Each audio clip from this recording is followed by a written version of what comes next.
അധ്യായം 16. സെമ്പിയനും കൂട്ടരും റൈഡനിൽ നിന്നും പിടിച്ചുകൊണ്ടുവരുന്ന 20 പേരടങ്ങുന്ന സംഘവുമായി മഞ്ഞു മൂടിക്കിടക്കുന്ന നദിയോരത്തെത്തുന്നു. അവിടെ അവരെ കാത്ത് മൃഗലോചനനും അവന്റെ പടയാളികളുമുണ്ട്.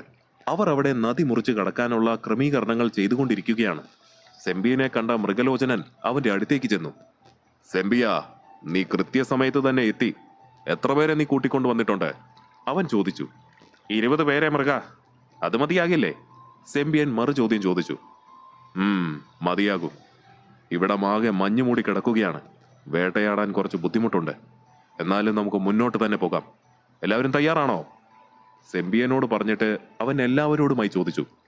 ഞങ്ങൾ തയ്യാറാണ് നേതാവേ, എല്ലാവരും ഒരേ സ്വരത്തിൽ പറഞ്ഞു. ലിയോ അവരുടെ സംസാരമെല്ലാം ശ്രദ്ധിച്ച് അല്പം മാറി നിൽക്കുകയാണ്.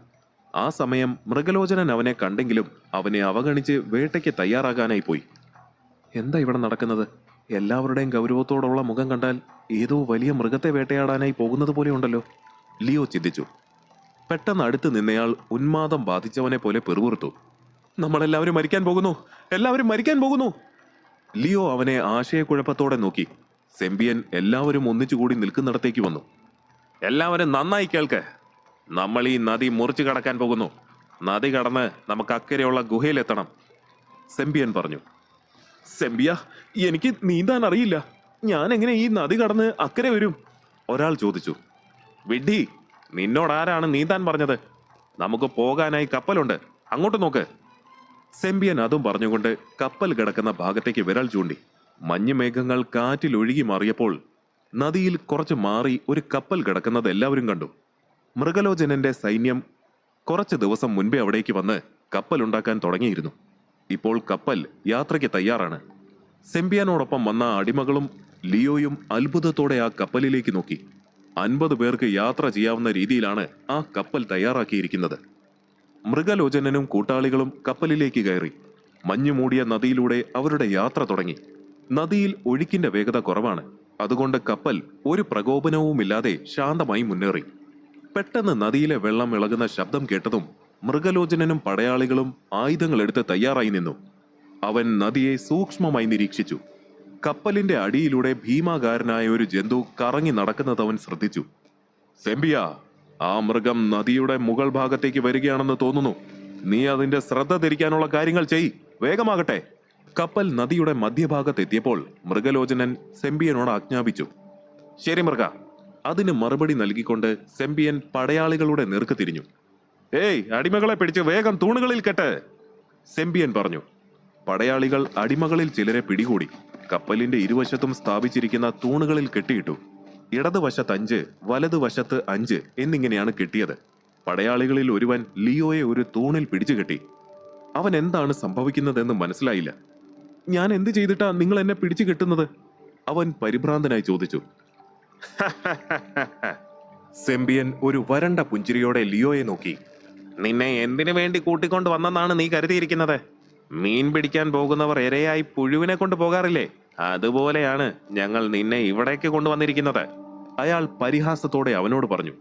അത് കേട്ട ലിയോയ്ക്ക് സെമ്പിയനോട് കഠിനമായ ദേഷ്യം തോന്നി. ആ നിമിഷം തന്നെ തന്റെ എല്ലാ ശക്തികളും ഉപയോഗിച്ച് അയാളെ കൊന്നുകളയാൻ അവൻ ആഗ്രഹിച്ചു. ഇവനെ നദിയിലേക്ക് ഇറക്കി വെക്കേ, ലിയോയുടെ അടുത്ത് വന്ന പടയാളികളോട് ആജ്ഞാപിച്ചുകൊണ്ട് സെമ്പിയൻ അവിടെ നിന്നും പോയി. ലിയോയെ കെട്ടിയിരുന്ന തൂണെടുത്ത് പടയാളികൾ നദിയിലേക്ക് താഴ്ന്നു കിടക്കുന്ന രീതിയിൽ കപ്പലിന്റെ വശത്തായി കെട്ടിവെച്ചു. ഇതുപോലെ മറ്റുള്ളവരെയും ഇരുവശങ്ങളിലായി ഇത്തരത്തിൽ കെട്ടിവെച്ചു. 10 പേർ ആ ജന്തുവിനിരയായി മരണം കാത്തു കിടന്നു. പെട്ടെന്ന് നദിയിൽ നിന്നും മുകളിലേക്ക് ഉയർന്നു വന്ന ഒരു വലിയ കറുത്ത ജീവി പൊങ്ങിച്ചാടി തൂണിൽ കെട്ടിയിരുന്ന ഒരാളെ കടിച്ചെടുത്ത് നദിയിലേക്ക് ഊളിയിട്ടു. കപ്പലിൽ നിന്നിരുന്ന ഏവരും ആ ജന്തു വെള്ളത്തിലേക്ക് ചാടിയപ്പോഴുണ്ടായ തിരയിൽ നനഞ്ഞു കുളിച്ചു. നദിയിൽ നിന്നും ഉയർന്നു വന്ന ആ ജന്തുവിനെ കണ്ടതും തൂണിൽ കെട്ടിയിട്ടിരുന്ന മറ്റുള്ളവരെല്ലാം ഭയന്ന് നിലവിളിക്കാൻ തുടങ്ങി. കപ്പലിൽ നിൽക്കുന്ന സൈനികരോട് അവർ അവരുടെ ജീവൻ രക്ഷിക്കാനായി അപേക്ഷിച്ചു. എന്നാൽ കപ്പലിലുള്ളവരെല്ലാം ഒരു വിനോദ പരിപാടി കാണുന്നത് പോലെ ഇതൊക്കെ കണ്ട് ആസ്വദിച്ചു നിന്നു. ആ സമയം എങ്ങനെയെങ്കിലും തൂണിൽ നിന്നും മോചിതനാകാനുള്ള ശ്രമം ലിയോ തുടങ്ങിയിരുന്നു. നദിയിലൂടെ ഒഴുകി നടക്കുന്ന ആ മൃഗത്തിന് ഒരു മത്സ്യത്തിന്റെ ശരീരവും മുതലയുടെ തലയുമാണ്. ആ കപ്പലിനെ തന്നെ വിഴുങ്ങാൻ പാകത്തിന് വലിപ്പമുണ്ടായിരുന്നു ആ ജീവിക്ക്. കടിച്ചുകൊണ്ടുപോയ ഇരയെ വിഴുങ്ങിയതിനു ശേഷം ആ ജീവി വീണ്ടും ജലനിരപ്പിലേക്ക് ഉയർന്നു വന്നു. ഭയം കൊണ്ട് വിറച്ച ലിയോ അതിന്റെ അടുത്ത നീക്കം എന്താണെന്ന് നോക്കി വിറങ്ങലിച്ചു നിന്നു. അടുത്തയാളെ കടിച്ചെടുത്തുകൊണ്ട് അത് വീണ്ടും നദിയിലേക്ക് വീണു. അടിമകൾ ഭയത്തോടെ കൂട്ടമായി നിലവിളിച്ചു. ആ ജീവിക്ക് ഇരയാകുന്നതിനേക്കാൾ നല്ലത് ആ നദിയിൽ ചാടി ആത്മഹത്യ ചെയ്യുന്നതാണെന്ന് അവർക്ക് തോന്നി. അതിന് ശ്രമിച്ചവരെ സെമ്പിയൻ തടയുകയും ആയുധം കാട്ടി ഭീഷണിപ്പെടുത്തുകയും ചെയ്തു. നിങ്ങൾ ഈ മൃഗത്തിൽ നിന്ന് രക്ഷപ്പെട്ടാലും എന്റെ കയ്യിൽ നിന്നും രക്ഷപ്പെടില്ല. നിങ്ങളിൽ ഒരാളെ പോലും ഇവിടെ നിന്നും ജീവനോടെ പോകാൻ ഞാൻ അനുവദിക്കില്ല. ക്രൂരത നിറഞ്ഞ മുഖത്തോടെ സെമ്പിയൻ അവർക്കരികിലേക്ക് വന്നു. ഞങ്ങൾക്ക് ഈ നദി മുറിച്ചു കടക്കണമെങ്കിൽ നിങ്ങളെ ബലി കൊടുത്താലേ മതിയാകൂ. എന്തായാലും നിങ്ങൾ മരിക്കുമെന്ന് ഉറപ്പാണ്. അതാ മൃഗത്തിലൂടെ വേണോ അതോ എന്റെ കൈകൊണ്ട് വേണോ എന്ന് നിങ്ങൾക്ക് തീരുമാനിക്കാം. സെമ്പിയൻ അട്ടഹസിച്ചുകൊണ്ട് പറഞ്ഞു. എങ്ങനെയായാലും മരണം ഉറപ്പായ ദുർബലരായ ആ ആളുകൾ ഭയന്ന് നിലവിളിക്കാൻ തുടങ്ങി. ഇതൊക്കെ കണ്ട ലിയോയ്ക്ക് സങ്കടവും ദേഷ്യവും ഒരേപോലെ വന്നു. ഛേ, ഇവരൊക്കെ ഇത്രയും മോശമായ ആളുകളാകുമെന്ന് ഞാൻ ഒരിക്കലും കരുതിയില്ല. മരിക്കുന്നതിനെ പറ്റി ഓർത്ത് എനിക്ക് ഭയമില്ല. എന്നാൽ ഇവരുടെ ലക്ഷ്യത്തിനു വേണ്ടി എന്നെ ബലിയാക്കാൻ ഞാൻ സമ്മതിക്കില്ല. അവിടെ കിടന്നുകൊണ്ട് തന്നെ ലിയോ അത് മനസ്സിൽ ഉറപ്പിച്ചിരുന്നു. ആ തൂണിൽ നിന്നും മോചിതനാകാൻ അവൻ കിണഞ്ഞു പരിശ്രമിച്ചു. നദിയിലൂടെ ചുറ്റിത്തിരിയുന്ന ആ ജന്തു എപ്പോ വേണമെങ്കിലും പൊങ്ങി വന്ന് തങ്ങളെ വിഴുങ്ങുമെന്ന ഭയത്തിൽ തൂണിൽ കെട്ടിയിരുന്നവർ ഭീതിയോടെയിരുന്നു. കപ്പലിന്റെ വേഗത കൂട്ട്, മൃഗലോചനൻ വിളിച്ചു പറഞ്ഞു. നിങ്ങൾക്ക് ജീവനോടെ അക്കരെ എത്തണമെങ്കിൽ കപ്പലിന്റെ വേഗത കൂട്ടി വേഗത്തിൽ പോകൂ. അത് കേട്ട സെമ്പിയൻ സൈനികരോട് ഉച്ചത്തിൽ പറഞ്ഞു.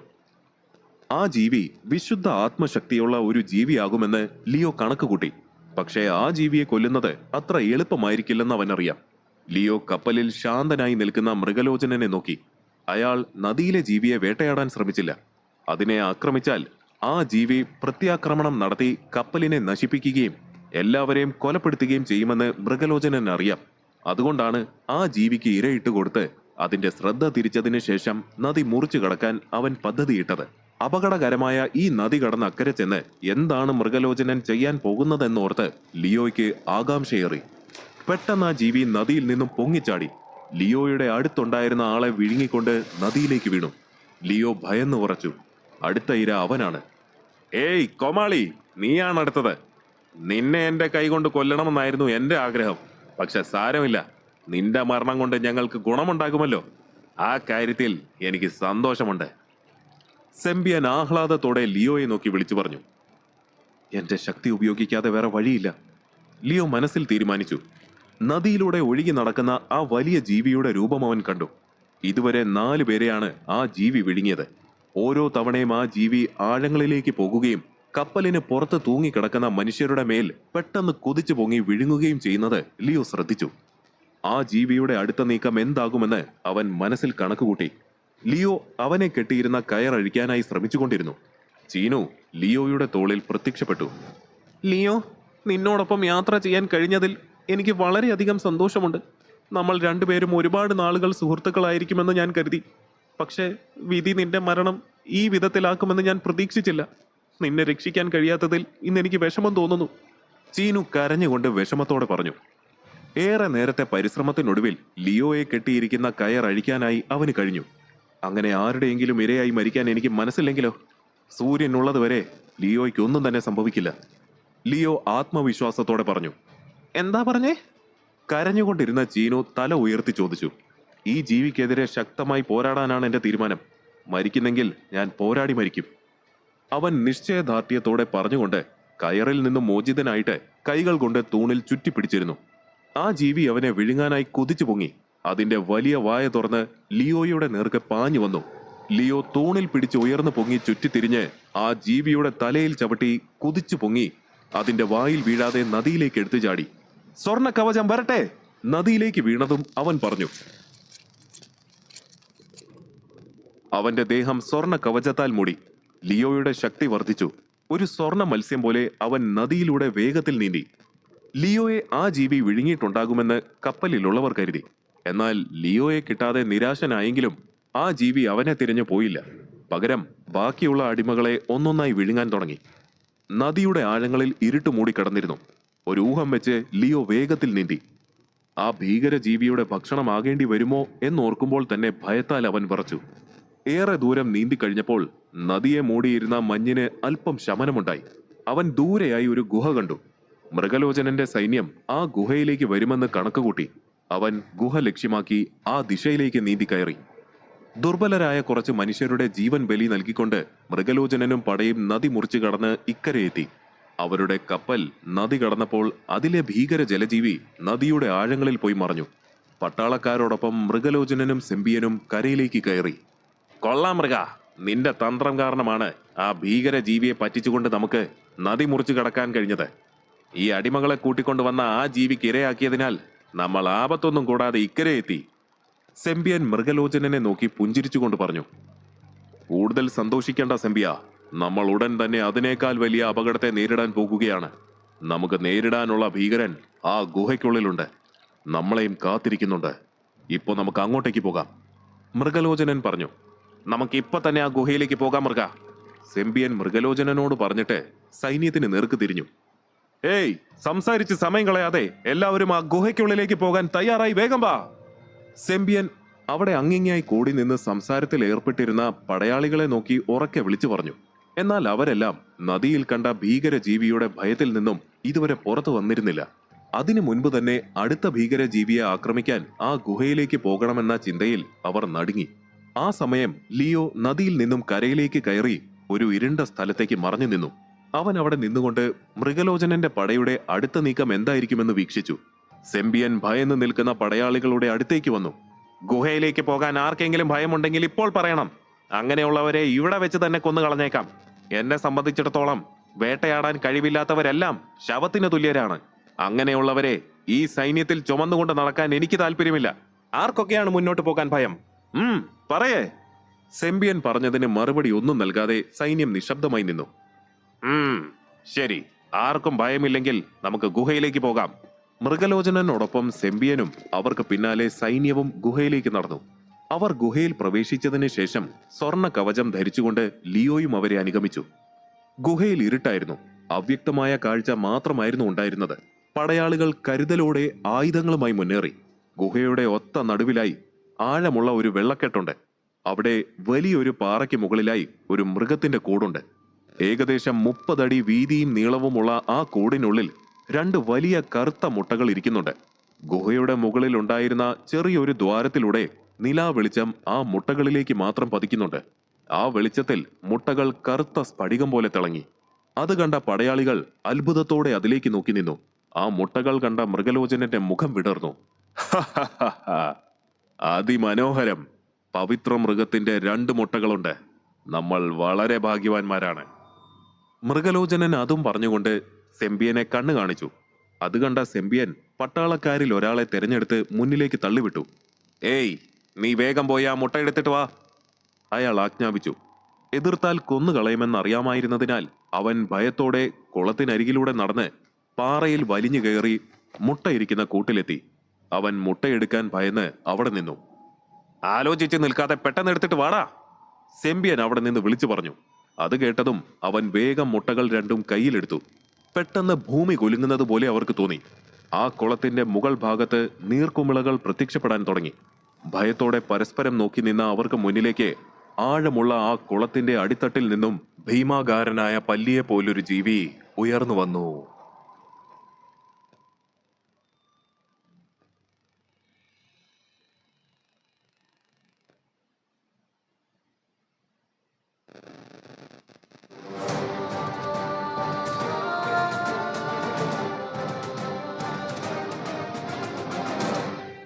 അധ്യായം 17. സെമ്പിയൻ റൈഡനിൽ നിന്നും കൂട്ടിക്കൊണ്ടുവന്ന ദുർബലരായ മനുഷ്യരെ ഇരയാക്കി മൃഗലോചനനും കൂട്ടരും നദി കടന്ന് ഇക്കരെ എത്തുന്നു. ലിയോ അത്ഭുതകരമായി ആ ജലരാക്ഷസനിൽ നിന്നും രക്ഷപ്പെടുന്നു. അക്കരെ എത്തിയ മൃഗലോചനൻ കൂട്ടാളികളോടൊപ്പം അവിടെയുള്ള ഗുഹയിലേക്ക് കയറി ഗുഹയ്ക്കുള്ളിലെ ആഴമുള്ള കുളത്തിന് നടുവിലെ വലിയ പാറക്കെട്ടിലിരുന്ന 2 വലിയ മുട്ടകളെ സെമ്പിയൻ ഭീഷണിപ്പെടുത്തി പറഞ്ഞുവിട്ട പടയാളി എടുക്കുന്നു. പെട്ടെന്ന് കുളത്തിന്റെ മുകൾ ഭാഗത്ത് നീർക്കുമിളകൾ പ്രത്യക്ഷപ്പെടാൻ തുടങ്ങി. ഭയത്തോടെ പരസ്പരം നോക്കി നിന്ന അവർക്ക് മുന്നിലേക്ക് ആഴമുള്ള ആ കുളത്തിന്റെ അടിത്തട്ടിൽ നിന്നും ഭീമാകാരനായ പല്ലിയെ പോലൊരു ജീവി ഉയർന്നു വന്നു. അവിടെ നിന്നവരെ നോക്കി ആ രാക്ഷസ പല്ലി ആക്രോശിച്ചു. ആ ശബ്ദം ഗുഹയിലെ നിശബ്ദതയിൽ തട്ടി കൂടുതൽ ഭയാനകമായി പ്രതിധ്വനിച്ചു. എല്ലാവരും സ്തംഭിച്ചു നിന്ന സമയം മൃഗലോചനൻ പറഞ്ഞു. ആയുധം വരട്ടെ! അവന്റെ കയ്യിൽ ഇരട്ട തലയുള്ള ചുവന്ന വാള് പ്രത്യക്ഷപ്പെട്ടു. അത് കണ്ട പടയാളികളും അവരുടെ ആയുധമെടുത്തൊരുങ്ങി. അവരിൽ നിന്നും അല്പം അകലെയായി ഒളിച്ചിരുന്ന ലിയോയും ആ ഭീമാകാരനായ പല്ലിയെ കണ്ടിരുന്നു. എന്തൊരു വലിയ പല്ലി! അവൻ അത്ഭുതത്താലും ഭയത്താലും തുറന്ന വായടയ്ക്കാൻ മറന്ന് അങ്ങനെ നിന്നു. പെട്ടെന്ന് ചീനു അവന്റെ തോളിൽ പ്രത്യക്ഷപ്പെട്ടു. ലിയോ, അങ്ങനെ അവരുടെ എല്ലാം കാര്യത്തിൽ ഒരു തീരുമാനമായി. ആ ഭീമൻ പല്ലിയെ കൊന്നാൽ പല വിശേഷപ്പെട്ട ശക്തികളും ലഭിക്കും. എന്താ ലിയോ, അതിനെ വേട്ടയാടാൻ നിനക്ക് ആഗ്രഹമുണ്ടോ?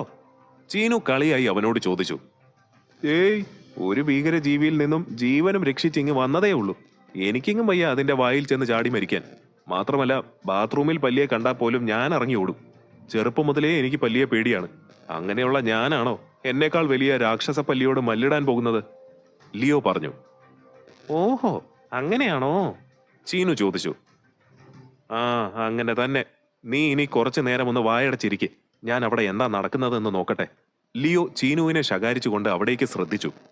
ഏയ്, ആ മുട്ടകൾ എന്റെ നേരെ എറിഞ്ഞതാ! മൃഗലോചനൻ ആ കുളത്തിന് നടുവിൽ മുട്ട കയ്യിൽ പിടിച്ചു നിൽക്കുന്ന പടയാളിക്ക് നേരെ നോക്കി അലറി. എന്നാൽ അവൻ ആ ഭീകര ജന്തുവിനെ കണ്ട് ഞെട്ടി മരവിച്ച് നിൽക്കുകയാണ്. പെട്ടെന്ന് ആ ജീവി മുട്ടകൾ കയ്യിൽ പിടിച്ചു നിന്നവനെ വാലുകൊണ്ട് തട്ടി മുകളിലേക്ക് ഉയർത്തി. ഉയർന്നു പൊങ്ങിയ അവനെ ആ ഭീകര ജീവി വാ പിളർന്നു വിഴുങ്ങി. അവന്റെ കയ്യിൽ നിന്നും തെറിച്ചുപോയ 2 മുട്ടകളെയും മൃഗലോചനൻ വിജയകരമായി നിലത്ത് വീഴാതെ പിടിച്ചെടുത്തു. ആ പല്ലിയെ മുന്നോട്ട് വരാൻ സമ്മതിക്കരുത്!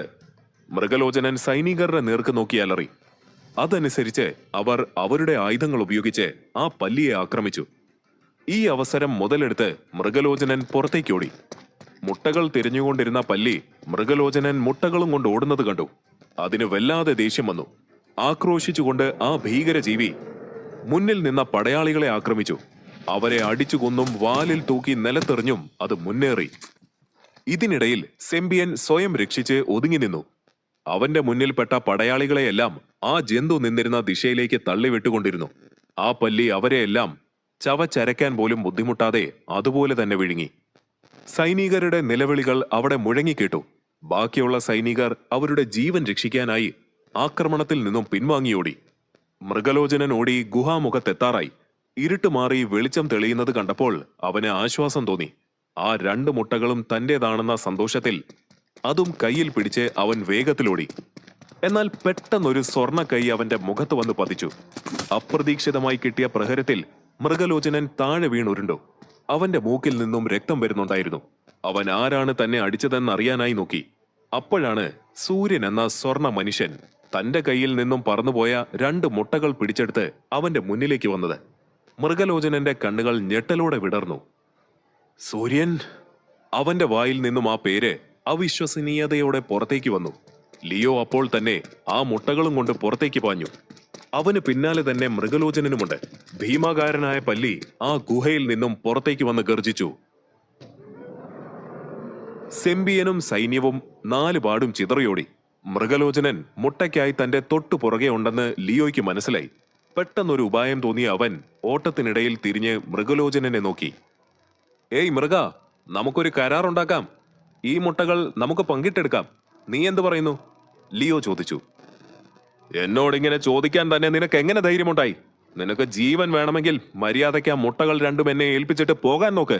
ഇല്ലെങ്കിൽ നിന്നെ ഞാൻ ഇവിടെ വെച്ച് തന്നെ കൊല്ലും. മൃഗലോചനൻ ദേഷ്യത്തോടെ പറഞ്ഞു. ലിയോയെ ആക്രമിക്കാനായി അടുത്തെത്തിയ മൃഗന്റെ നേർക്ക് ലിയോ കയ്യിലിരുന്ന മുട്ടകളിൽ ഒരെണ്ണം എറിഞ്ഞുകൊടുത്തു. എന്നാൽ അത് നേരെ ചെന്ന് മൃഗലോചനന്റെ തലയിൽ വീണു പൊട്ടി. അതിൽ നിന്നും ഒരു പച്ച ദ്രാവകം അവന്റെ ദേഹം മുഴുവൻ ഒഴുകി പരന്നു. പവിത്ര മൃഗത്തിന്റെ മുട്ട പൊട്ടിപ്പോയിരിക്കുന്നുവെന്ന് മനസ്സിലായ മൃഗലോചനൻ അവിടെ സ്തംഭിച്ചു നിന്നു. പച്ച ദ്രാവകത്തിൽ പൊതിഞ്ഞു നിൽക്കുന്ന അവനെ ആക്രമിക്കാൻ ആ ഭീമാകാരനായ പല്ലി പാഞ്ഞെടുത്തു. അതിന്റെ മറ്റൊരു മുട്ടയുമായി അവിടെ നിന്ന് കടന്നു കളയുന്ന ലിയോയെ ആ പല്ലി അപ്പോൾ ശ്രദ്ധിച്ചില്ല. ഈ അവസരം മുതലെടുത്ത ലിയോ മുട്ടയും കൊണ്ട് അവിടെ നിന്നും ജീവനും കൊണ്ടോടി. സൂര്യൻ! മൃഗലോചനന്റെ അലർച്ച അവിടെ മുഴങ്ങി. നിന്നെ ഞാൻ വെറുതെ വിടില്ല സൂര്യ! എന്റെ കൈകൊണ്ടായിരിക്കും നിന്റെ അന്ത്യം! മൃഗലോചനൻ ആക്രോശിക്കുന്നത് അവിടെ നിന്നും കുറച്ചധികം ദൂരത്തിലെത്തിയ ലിയോ അവ്യക്തമായി കേട്ടിരുന്നു. മൃഗലോചനനെയും അവന്റെ സൈന്യത്തെയും രാക്ഷസ പല്ലിയുമായി യുദ്ധം ചെയ്യാൻ വിട്ടിട്ട് ലിയോ മുട്ടയുമായി തിരികെ പോകാനായി കപ്പലിലേക്ക് കയറി. അന്നത്തേക്കുള്ള ഇര കിട്ടിയതിനാൽ നദിയിലുള്ള രാക്ഷസ ജീവി നദിക്കടിയിലുള്ള അതിന്റെ മാളത്തിലേക്ക് മടങ്ങിയിട്ടുണ്ടാകുമെന്ന് ലിയോ കരുതി. എങ്കിലും ഒരാക്രമണം നേരിടേണ്ടി വന്നാൽ തന്റെ സകല ശക്തിയും എടുത്ത് പോരാടുമെന്നവൻ മനസ്സിൽ ഉറപ്പിച്ചു. അക്കരെ എത്തിയ ലിയോ കയ്യിൽ മുട്ടയുമായി കാടിനുള്ളിലേക്ക് ഓടി മറഞ്ഞു. ഏറെ ദൂരം ഓടിയ ലിയോ ആരും അവനെ തെരഞ്ഞെത്താൻ സാധ്യതയില്ല എന്നവൻ ഉറപ്പുള്ള സ്ഥലത്തെത്തിയപ്പോൾ നിന്നു. ഞാൻ രക്ഷപ്പെട്ടു, ഞാൻ വീണ്ടും രക്ഷപ്പെട്ടു, ലിയോ കിതച്ചുകൊണ്ട് പറഞ്ഞു. ഓ എന്റെ പ്രിയപ്പെട്ട ലിയോ, മുൻപൊക്കെ നീ ഓരോ ആപത്തുകളിൽ നിന്ന് രക്ഷപ്പെടുമ്പോൾ ഞാൻ കരുതി അത് നിന്റെ ഭാഗ്യം കൊണ്ടാണെന്ന്. പക്ഷെ ഇന്ന് നീ ആ ജലരാക്ഷസനിൽ നിന്നും രക്ഷപ്പെട്ടില്ലേ, അപ്പോഴെനിക്കൊരു കാര്യം ഉറപ്പായി ലിയോ, നീ ശരിക്കും കഴിവുള്ളവനാണ്. ലിയോയുടെ തോളിൽ പ്രത്യക്ഷപ്പെട്ട ചീനു പറഞ്ഞു. ശരിയാണ് ചീനു, ഓരോ വിഷമഘട്ടം നേരിടേണ്ടി വരുമ്പോഴാണ് നമ്മുടെ കഴിവും യോഗ്യതയും എന്താണെന്ന് നമുക്ക് തന്നെ തിരിച്ചറിയാൻ കഴിയുന്നത്, ലിയോ ഒരു പുഞ്ചിരിയോടെ പറഞ്ഞു. എന്നാലും നീ ഈ മുട്ട മൃഗലോചനന്റെ കയ്യിൽ നിന്നും തട്ടിയെടുക്കുമെന്ന് ഞാൻ കരുതിയില്ല. അവൻ അങ്ങനെ തന്നെ വേണം. പാവങ്ങളായ എത്ര പേരെയാണ് അവൻ ഇന്ന് അവന്റെ സ്വാർത്ഥതയ്ക്ക് വേണ്ടി ബലി കൊടുത്തത്. ചീനു മൃഗലോചനന്റെ ക്രൂരതയോർത്ത് ദേഷ്യത്തോടെ പറഞ്ഞു. ഇനി വൈകണ്ട, നമുക്ക് ഈ മുട്ടയുടെ ശക്തി എന്താണെന്ന് നോക്കാം, ലിയോ ചീനുവിനോട് പറഞ്ഞുകൊണ്ട് ആ വലിയ മുട്ടയ്ക്ക് ചുറ്റും കളിമണ്ണ് കൊണ്ട് പൊതിഞ്ഞു. എന്നിട്ട് തീ കൂട്ടിയിട്ട് മുട്ട അതിലേക്ക് എടുത്തിട്ടു. അല്പസമയം കഴിഞ്ഞ് മുട്ടയിലെ കളിമണ്ണ് മാറ്റിയതിനു ശേഷം അതിന്റെ തോട് പൊട്ടിച്ച് അവൻ അത് കഴിക്കാൻ തുടങ്ങി. ആഹാ, എന്താ സ്വാദ്! ഈ ലോകത്ത് വന്നതിന് ശേഷം ഞാൻ കഴിച്ച ഏറ്റവും രുചികരമായ ഭക്ഷണമാണിത്, ചീനുവിനോട് പറഞ്ഞുകൊണ്ട് ലിയോ അത് ആസ്വദിച്ചു കഴിച്ചു.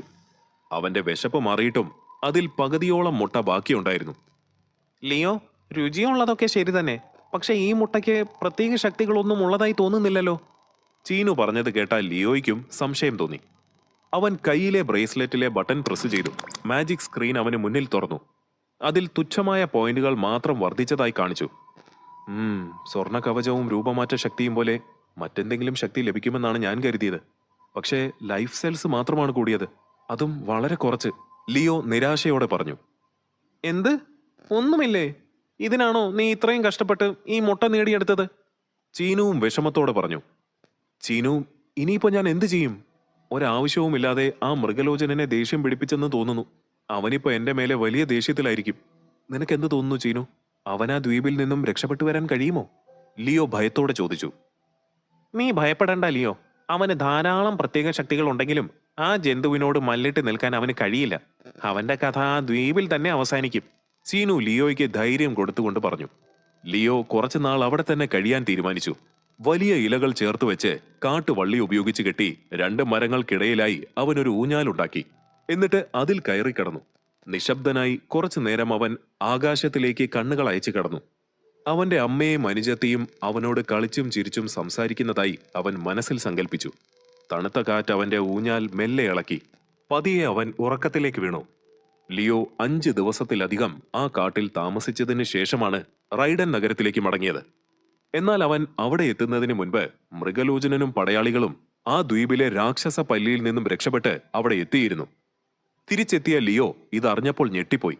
രാക്ഷസ പല്ലിയോട് യുദ്ധം ചെയ്ത് മൃഗലോചനന്റെ സൈന്യത്തിലെ നിരവധി പേർ മരിച്ചിരുന്നു. ഗുരുതരമായ പരിക്കുകളോടെ 8 പേർ മാത്രമാണ് രക്ഷപ്പെട്ട് റൈഡനിലേക്ക് തിരികെ എത്തിയത്. ആ ദ്വീപിൽ എന്താണ് സംഭവിച്ചതെന്നറിയാൻ വിപാശയ്ക്കും നികണ്ഠനും വളരെ ആകാംക്ഷയുണ്ടായിരുന്നു. പക്ഷേ മൃഗലോചനൻ നിശബ്ദമായി തന്നെ തുടർന്നു. മൃഗലോചനൻ രക്ഷപ്പെട്ട് തിരികെ എത്തിയവരോട് ദ്വീപിൽ എന്താണ് സംഭവിച്ചതെന്ന് പുറത്തറിയിക്കരുതെന്ന് കർശനമായി വിലക്കിയിരുന്നു. എന്തെങ്കിലും കാര്യങ്ങൾ പുറത്തേക്ക് പോയാൽ അവരെയൊക്കെ കൊന്നുകളയുമെന്ന് അവൻ ഭീഷണിപ്പെടുത്തിയിരുന്നു. അതുകൊണ്ട് വിപാശയും നികണ്ഠനും എത്ര തന്നെ ശ്രമിച്ചിട്ടും അവർക്കൊന്നും അറിയാൻ കഴിഞ്ഞില്ല. അവിടെ നടന്ന കാര്യങ്ങൾ പുറത്തറിഞ്ഞാൽ തനിക്കിപ്പോൾ കിട്ടിക്കൊണ്ടിരിക്കുന്ന ബഹുമാനം നഷ്ടമാകുമോ എന്ന് മൃഗലോചനൻ ഭയന്നു. മാത്രമല്ല അവൻ തന്റെ സൈനികരോട് രഹസ്യമായി സൂര്യൻ ആരാണെന്ന് അന്വേഷിക്കാൻ പറഞ്ഞിരുന്നു. അവരെങ്ങനെയാണ് രക്ഷപ്പെട്ടു വന്നത്? അതും നമ്മൾ എത്തുന്നതിന് മുൻപ് വന്നു. ആ മൃഗലോചനനെ എങ്ങനെ സമാധാനിപ്പിക്കുമെന്ന് എനിക്കറിയില്ലല്ലോ. എന്നെ എങ്ങാനും അവൻ കണ്ടാൽ പിന്നെ എന്റെ കാര്യത്തിൽ തീരുമാനമായി, ലിയോ വിഷമത്തോടെ പറഞ്ഞു. മൃഗലോചനൻ നിന്നോട് എന്തെങ്കിലും ചോദിച്ചാൽ ആ ജീവി ആക്രമിച്ചപ്പോൾ വെള്ളത്തിൽ വീണ് രക്ഷപ്പെട്ടു വന്നതാണെന്ന് പറഞ്ഞാൽ മതി, ചീനു അവനെ സമാധാനിപ്പിക്കാനായി പറഞ്ഞു. എന്നാൽ ലിയോ മൃഗലോചനനെ എങ്ങനെ നേരിടണമെന്നുള്ള ഓരോ ചിന്തകളിലായിരുന്നു. ലിയോ അവന്റെ മുറിയിലെത്തിയപ്പോൾ അവനെ കാത്ത് അവിടെ താമര നിൽക്കുന്നതാണ് കണ്ടത്. ലിയോ വരുന്നത് കണ്ട താമര അവന്റെ അടുത്തേക്ക് വേഗത്തിൽ ചെന്നു. ലിയോ, നിനക്ക് എന്താ പറ്റിയത്? ഇത്രയും ദിവസം നീ എവിടെയായിരുന്നു? താമര ആകാംക്ഷയോടെ ചോദിച്ചു. എനിക്കൊന്നുമില്ല താമര, ഞാൻ സുഖമായിരിക്കുന്നു. ഇത്രയും ദിവസം ഞാൻ ചെറിയൊരു യാത്രയിലായിരുന്നു. ലിയോ പറഞ്ഞു. ശരി, നീ ഇപ്പോൾ എൻ്റെ കൂടെ വാ. താമര അവനെ പുറത്തേക്ക് പോകാനായി വിളിച്ചു. എവിടേക്ക്? ലിയോ സംശയത്തോടെ ചോദിച്ചു. നീ വരുന്നത് കണ്ട വിപാശ എന്നോട് നിന്നെ കൈയോടെ കൂട്ടിക്കൊണ്ട് ചെല്ലാൻ പറഞ്ഞു. താമര പറഞ്ഞു. എന്തിന്? ഞാൻ വരുന്നില്ല. ഒരു തവണ നീ കൂട്ടിക്കൊണ്ടുപോയി വാങ്ങിത്തന്നതിന്റെ വേദന ഇതുവരെ മാറിയിട്ടില്ല. ലിയോ താമര പറഞ്ഞത് നിഷേധിച്ചുകൊണ്ട് പറഞ്ഞു. ഞാൻ എന്ത് ചെയ്യാനാ ലിയോ?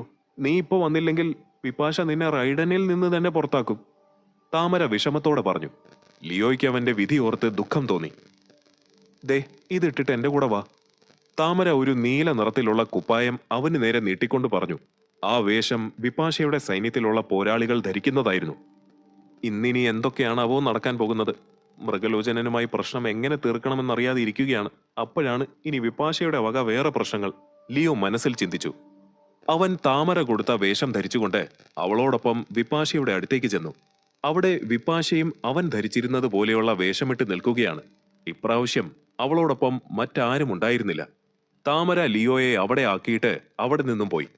ഇത്രയും ദിവസം നീ എവിടെയായിരുന്നു? എന്താ, അടി കിട്ടുമെന്ന് കരുതി ഓടി ഒളിച്ചതാണോ? വിപാശ അവനെ കണ്ടതും കളിയാക്കിക്കൊണ്ട് പറഞ്ഞു. ലിയോ അവളോട് എന്ത് മറുപടി പറയുമെന്നറിയാതെ നിന്നു. നീ എന്നോട് പോരാടി ജയിച്ചാൽ നിന്നെ ഞാൻ എന്റെ സൈന്യത്തിലെടുക്കാം. അതുമാത്രമല്ല, നീ എന്റെ സൈന്യത്തിലുള്ള ആളാണെന്നറിഞ്ഞാൽ റൈഡൻ നഗരത്തിലുള്ളവർ നിന്നോട് മര്യാദയ്ക്ക് പെരുമാറും. വിപാശ പറഞ്ഞു. മാഡം, ഇതെന്തൊരു ന്യായമാണ്? നിങ്ങൾ ഈ റൈഡൻ നഗരത്തിലെ മികച്ച പോരാളിയാണ്. അങ്ങനെയുള്ള നിങ്ങളോട് ഞാൻ എങ്ങനെ പോരാടി ജയിക്കാനാണ്? അതുമാത്രമല്ല, നിങ്ങൾ കുറെ വർഷങ്ങളായി പരിശീലനം നടത്തുന്നവരല്ലേ? എന്നാൽ ഞാനോ? നിങ്ങളോടൊപ്പം പോരടിച്ച് ഞാൻ മരിക്കണമെന്നാണോ നിങ്ങൾ കരുതുന്നത്? ലിയോ ഒന്നും അറിയാത്ത പാവത്തെ പോലെ പറഞ്ഞു. എന്നോടൊപ്പം പോരാടാൻ നിനക്ക് ഭയമാണോ ലിയോ? എങ്കിൽ ഞാനിതാ നിന്നെ വെല്ലുവിളിക്കുന്നു. നീ എന്നോട് പോരാടണ്ട. പകരം എന്റെ അടി നീ കുറഞ്ഞത് 50 തവണയെങ്കിലും നിലത്ത് വീഴാതെ തടുക്കണം. എന്താ, സമ്മതമാണോ? ഇതിൽ നീ വിജയിച്ചാൽ നിന്നെ എന്റെ സൈന്യത്തിൽ ചേർക്കാം. വിപാശയോട് എന്ത് മറുപടി പറയണമെന്ന് ലിയോ ആലോചിച്ചു. വിപാശയെ തോൽപ്പിക്കാൻ തക്കവണ്ണം മനഃശക്തിയും ശാരീരിക ബലവും ഉണ്ടെങ്കിലും എനിക്ക് വിപാശയെ പരാജയപ്പെടുത്താൻ കഴിയില്ല. കാരണം എന്റെ പോരാട്ടത്തിന്റെ ശൈലി മനസ്സിലാക്കിയാൽ ഞാനാണ് സൂര്യനെന്ന് അവൾക്ക് മനസ്സിലാകും. അതവൾ അറിയാതെ ഇരിക്കണമെങ്കിൽ എന്റെ മുഴുവൻ കഴിവുകളും പുറത്തെടുക്കാതെ ഇരിക്കുകയേ മാർഗമുള്ളൂ. അവന്റെ മറുപടിക്കായി അവൾ അക്ഷമയോടെ അവനെ നോക്കി.